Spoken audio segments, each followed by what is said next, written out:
Among critics and fans alike, Bella Swan is a point of contention. Criticisms, many of them valid, are heaped on the character. She's accused of being too perfect, reactive, docile, and so on. She tolerates too much of Edward's strange behavior, and she has a penchant for throwing herself into dangerous situations, all so Edward can rescue her. In my own videos, I've discussed Bella's flaws, explaining not only what her problems are, but how she could have been improved. I've even discussed the potential her character had certain elements been developed further. That said, her character did work on some levels. I'm not here to make the case that Bella is an amazing character, or even to disagree with those who call her a Mary Sue. However, Twilight sold millions of copies, and it doesn't hurt to explain why. For all her flaws, Bella has some traits which drew readers in. Before we continue, I'm Riley, and this is Otherworldly Fiction. On this channel, I rant about fantasy books, discuss characters and lore, share my bookish opinion, and offer the occasional writing advice. If any of that sounds like your cup of vegetarian blood, hit that subscribe button. Posts are on Fridays. Bella's character has issues, and it's not my intention to convince you she's perfect or well written. But there are those who were endeared by her, and Twilight continues to be a favorite with many. Therefore, here are the 4 reasons Bella works. Reason number 1. She's relatable. It might sound weird, but it's true. Bella is relatable. In fact, her relatability may be the biggest reason people connect with her. I can speak from experience too, as I saw myself in Bella when I was a teenager. Insecure, preferring sweatpants to makeup, having few friends, being introverted, and loving books, Bella's traits were my own. Heck, I even related to her clumsiness. I never excelled in gym class, making a point of dropping the subject after 10th grade. And I very nearly did hit someone in the head with a ball. Though in my case, it was a basketball, which I thankfully prevented from hitting my school's equivalent of Lauren. Bella even looked like me. With her shy manner and brown hair, she might as well have been me. Bella has come to represent a trope people now roll their eyes at, the not like other girls trope. But as a teen, I completely identified with that. I couldn't relate more to Bella than the moment she tagged along on a shopping excursion just to visit a bookstore, because it's exactly what I would have done. Bella's character could still have been developed. As discussed in one of my previous videos, 4 ways Bella Swan could have been improved, I go over how her mental health, her situation, and her hobbies could have been emphasized more to give the character more depth. That said, Bella, an introvert and a bookworm, was there for those of us who were neither girly or extroverted. Not all of us could be Buffy. Bella showed us it was okay to not be a superhero. Sometimes, simply being human, with all the limits that entails, was enough. Besides, in being socially awkward and better able to relate to supernatural beings than humans, Bella represented the outsider, someone readers find it easy to relate to and root for. Everyone loves an underdog, and Bella's relative loneliness placed her in such a role. Reason number 2. She's a role model. Okay, let me explain myself. Going into a depression after your boyfriend breaks up with you and engaging in risky behaviors, such as dating vampires, riding motorcycles, and jumping off cliffs, aren't actions you want to emulate as a teen. But Edward was, admittedly, a bad influence. Before the vampire disrupted Bella's life, she was a good role model. She wasn't afraid to work to earn some spending money. She knew how to cook. She completed her chores, and she cared about her grades. Some could argue this made her too perfect, or otherwise too well behaved for a realistic teen, but she had her moments. Bella jumped off a cliff and rode a motorcycle in secret. Yes, she was well behaved at home, but she did have her rebellious moments, so I'd say it balances out. The point is, Bella was someone teens could identify with, and some of her behaviors probably made some kids, myself included, feel guilty. Whenever I read about the meals Bella cooked, it reminded me of what an inadequate cook I was. When she did chores and earned extra money, she was only doing what many kids have and are doing. I'm not saying every teen should have a job, but I have to admire those who do. Many of us, too, probably should have helped out more, and Bella perhaps helped some kids to see how they could help. Of course, Charlie probably should have learned to cook, too, but that's a discussion for another time. On the flip side, Bella, in being rebellious, validated our feelings. All teens have moments when they fight with their parents, or keep secrets from them, and so Bella, with her blend of compliance and defiance, felt like someone we could be.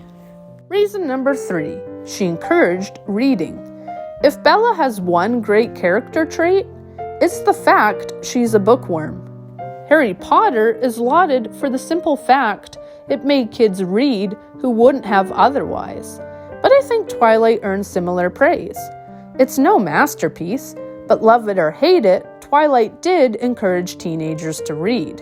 Even better, Twilight gave teens suggestions for other books they might enjoy if they liked Twilight, referencing Romeo and Juliet, A Midsummer's Dream, Wuthering Heights, Pride and Prejudice, and classic literature in general. Readers were introduced to the likes of Jane Austen, Shakespeare, and the Brontes. Whatever her other flaws, Bella has good taste. Moreover, if one reads Midnight Sun, Bella will also provide them with more modern books to add to their TBR, such as Anne McCaffrey's series on dragons. With 4 books, Twilight itself, fueled by a strangely addicting quality, makes kids read, making them interested in reading in general, in exploring more YA titles, and in seeing what classic literature has to offer. If you had a kid or teen who wouldn't pick up a book, Twilight might have been your answer. If you want them to continue reading beyond Twilight, the books are great for drumming up an interest in reading itself, and in older stories which teens may have overlooked. The story's hero is a dedicated bookworm, and raving twihards might want to emulate that. Also, her tastes are good. Jane Austen is one of my favorite authors of all time, and I can't fault a series which praises her and sparks interest in her work. Reason number 4, wish fulfillment. As adults, it's easy to see Bella's desires as shallow or silly. We find her emotions overblown and her priorities skewed, but that's exactly why she's a believable teenager. She can be frustrating, but teens are frustrating. And the problem isn't that YA teens are whiny or over-emotional. The problem is us adults, because we've forgotten what it felt like to be teenagers. When you're 13, Bella's goals and choices make perfect sense. While adults might roll their eyes at Bella's obsession with Edward, she only represents what every teen dreams about. In this way, her character actually makes sense, because she is young and her desires are in keeping with her demographic. Twilight was all the rage when I was in middle school, and if there's one thing I couldn't stop thinking about as a 6th grader, it was boys. I daydreamed about boys. I whispered their names to my friends. I spied on them from around corners, gratified just to see their faces, and I felt myself heat up if I stood next to one of my crushes. Reading Twilight as an adult, the descriptions of Edward's appearance are excessive. I mean, how many times do we need to hear how pale his skin is or how tousled his hair? I still feel the editor could have trimmed some of these passages, but I thought nothing of them as a teen. In fact, I would have found the obsessive detail realistic. As someone who knew the color of all my crush's t-shirts, the fact that Bella felt the need to describe Edward excessively felt natural to me. After all, as teens, we can be hyper-aware of ourselves, our crushes, and our reactions to said crushes. It all sounds cringy to adults, but that's how teens are wired. Teens aren't thinking of careers, families, or college.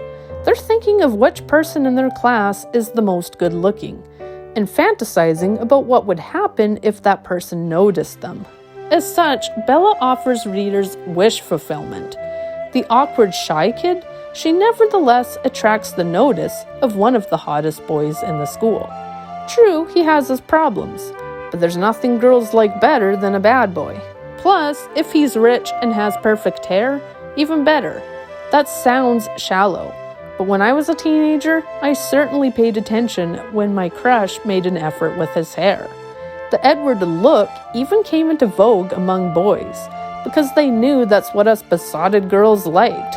Bella, the outsider and the introvert, a nerd, was chosen by the school's dreamboat, and our wishes were granted.